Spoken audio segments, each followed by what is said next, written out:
There's a term in psychology called mimetic desire, and that is a tendency for us to imitate other people's desires. So we see someone else want something, and there's like a subconscious in us that convinces us that we want the same thing.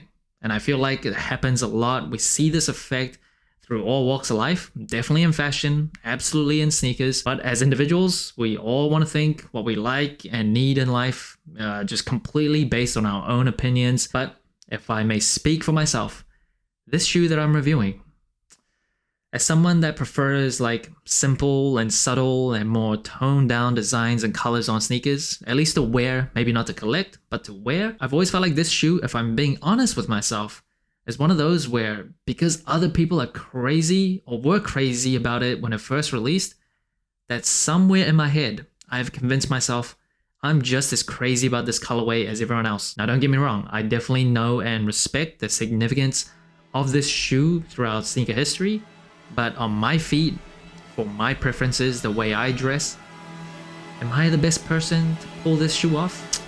Let's see. Nike Air Foamposite 1 Galaxy.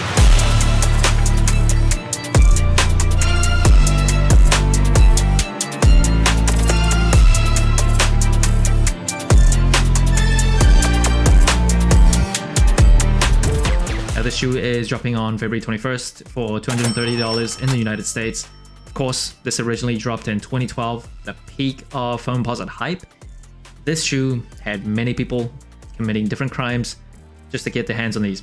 There were fights in malls, Foot Locker and like other retail stores had to like cancel their releases just to stop people from doing stupid. It was bonkers, it was ridiculous. And this dropped during All-Star Weekend in 2012, and the reason they went with the Galaxy theme was because the All-Star Game was held in Orlando, Florida, with the Kennedy Space Center nearby. So all the Nike releases during that weekend, like the Kobe 7, LeBron 9, KD 4, was all space themed. Now, first impressions of the Foamposite Galaxy. I'll say this up front, I'm not like a huge Foamposite guy. I never have been. When it comes in a special design or a very nice colorway, I will definitely try and get my hands on a pair. But I've never been like the biggest supporter of foams. I'm not like a DMV local. And like I said in the intro of my video, I am usually a bit more like tame and subtle and less bold with my color choices, with my outfits and sneakers generally.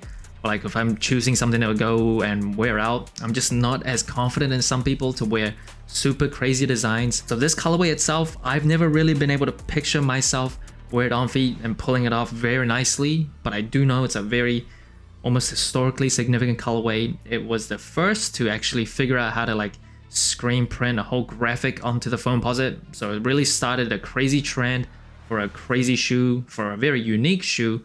So I definitely respect it. I respect it a lot. I will say a lot of people from my generation definitely have these sneakers as grails. We remember the history, we remember the chaos and craziness that surrounded the shoe, and we were too poor, didn't have enough money to be able to even have a chance at getting it.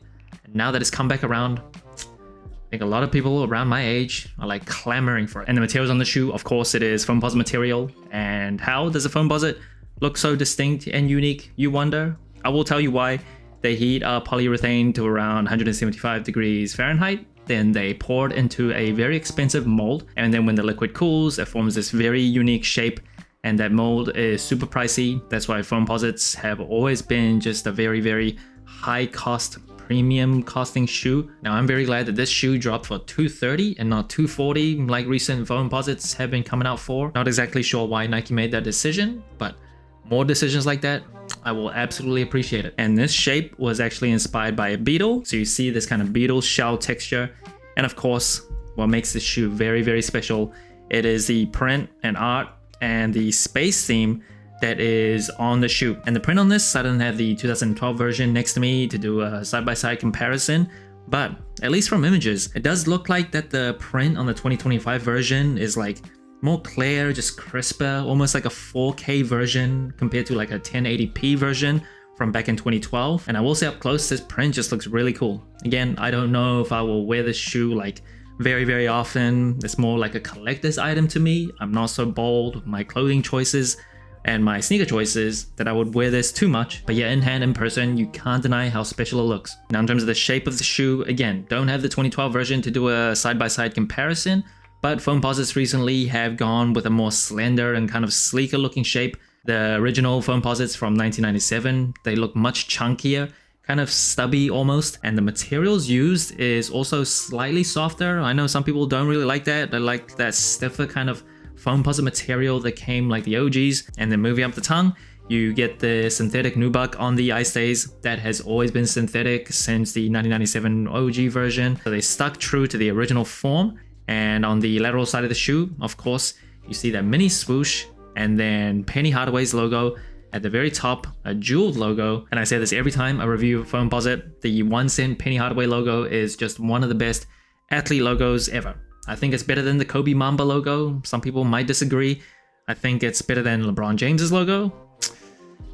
I think it's better than all the Nike current athletes, I think by far. Ooh. I feel like I'm missing someone. Whose logo from Nike is better? I think not Nike, but I think the Adidas D Rose logo is super cool. I think I might have that one over this, but yeah, I can't actually think of another Nike athlete that has a better logo than the 1 cent logo. It's close. I still think the Jumpman is better. That's Air Jordan, not exactly Nike. So if I'm missing someone that you think has a better athlete logo than this, please let me know in the comments below. Now this mesh tongue is also part of like this inner booty for the Foamposites. I'll get more to sizing and comfort later, but that does feel kind of soft and snug around your feet. And then of course you have 2 pull tabs. Never really loved too many pull tabs on shoes. I think 1 is the maximum amount. So if I had 1 nitpick, but the Foamposite, it is double pull tab there. And moving around to the booty of the shoe, get another 1 cent logo stitched onto the back. Now the shoe doesn't come with any extra laces, just black laces out of the box. I think black makes the most sense. Can't really think of another color that I would swap out for black. I think for $230 we should always get at least 2 sets of laces just for options, just to make me feel better about spending money. But yeah, black is the one I would go with anyway. And of course, a lot of people were wondering when this shoe was announced to be returning if it would come with the original remove before flight tag. And it does, as you can see, with this very cool Nike Flight logo. Love that. That is like an old school logo and it fits right into the space theme that they were going for in 2012. So yeah, I'm very happy that it came with this tag again. Now in terms of the cushioning of the Foamposite, it comes with a full-length zoom unit and it also has another zoom unit on the heel of the shoe. So double stack zoom, and it also comes with a carbon fiber shank, as you can see, and herringbone traction on the outsole, with a glow-in-the-dark outsole with another 1 cent logo on the heel here. Very nice. If you were still to play ball in this, I think this traction would hold up. Herringbone, tried and true. This material though does retain quite a bit of dust in like not very well maintained gyms, so if you're crazy enough to take your Galaxies and play ball in, just keep that in mind. And the insole of the shoe, dark blue, and you see the same Nike logo that you see on the tag that comes with the shoe, and the quality of this insole just doesn't feel too good. And the box of the shoe, not just a black Foamposite box, you see the Nike logo has got a space theme to it as well. I believe the 2012 version came in like a brown box, and inside you get like Space Galaxy themed paper as well.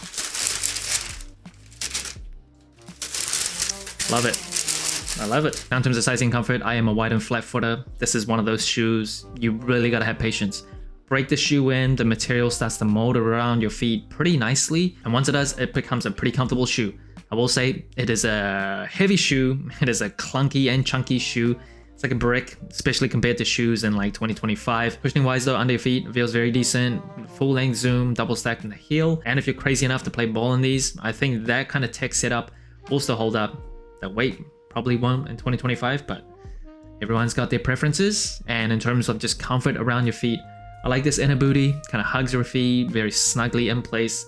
The ankle collar though, that has always been maybe one tiny complaint that I have in terms of the comfort for the foams. It is quite thin, so it doesn't feel like as soft around your ankles as some other shoes, but not a huge deal. I think casually walking around, if you don't mind the weight too much, this is a pretty decently comfortable shoe. And that brings the total sole score of the Nike Air Foamposite 1 Galaxy to 29 out of 40. A decent score compared to other general releases. Now first it is colorway. This is one of those colorways that I respect more than I think I would wear as often as some other colorways that I really like. Like my favorites are the UNCs, the Bread, the Chicagos, of course, Georgetowns, really like those colorways, and I feel like they're all pretty wearable for my taste.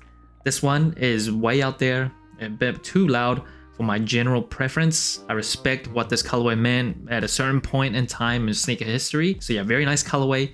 I don't feel like I'm the person that can pull it off the most effectively. Now, in terms of the materials, I've always liked Foamposite materials. Very durable, and it's very unique. Nothing like it still to this day. It molds around your feet the more you wear it. I still think leather is king. That's my favorite materials on sneakers, especially like very nice leather on sneakers. I just don't think it can be beat. And in terms of the comfort, it is a heavy, chunky shoe. Under your feet, the cushioning is very nice. I still think it holds up. The ankle collar padding isn't the greatest. I feel like it's always been kind of a little too thin for my liking, but still a comfortable shoe. And in terms of the versatility of the shoe, the Foamposite shape, I think it's still pretty bulky, very retro. It's probably not the most wearable silhouette, especially compared to like Jordan 1s, 3s, 4s, even 5s. Still kind of like an athletic looking shoe. And in terms of the wearability of the colorway, you have to remove yourself as a sneakerhead, as a sneaker fan, when you're objectively kind of assessing the wearability and versatility of a shoe. So you imagine just a random person who doesn't know what this colorway means in sneaker history, and they see this. I don't think most people are going to think it's a very wearable colorway. Just objective truth. So I don't think it's the most wearable colorway on perhaps a decently wearable silhouette, but not the most versatile. And because of that, the total sole score for this colorway probably isn't as high as you were probably imagining, but you have to look, well, I have to look at each metric as objectively in a vacuum as I can. It just happens to be math. It adds up that way. So that's it. Thanks for watching. Soul Inclined. Like, subscribe, comment, all the good stuff. And remember, tomorrow may never come. The way of shoes.